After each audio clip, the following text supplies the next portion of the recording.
హరే కృష్ణ. అందరికీ నమస్కారం అండి. ఈరోజు మనం భగవద్గీత 3వ అధ్యాయం 4వ శ్లోకం చూద్దాం. న కర్మణాం అనారంభాన్ నైష్కర్యం పురుషోస్నుతే నచ సన్యాసనాదేవ సిద్ధిం సమధిగచ్చతి.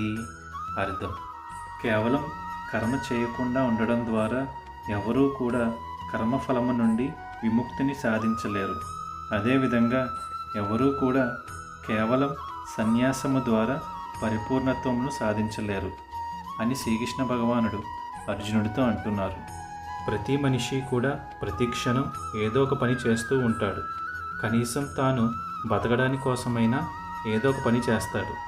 కాబట్టి ఎవరైనా కానీ సన్యాసం స్వీకరించినా కూడా అతను ఏదో ఒక కర్మ లేదా పని చేయడం తప్పదు.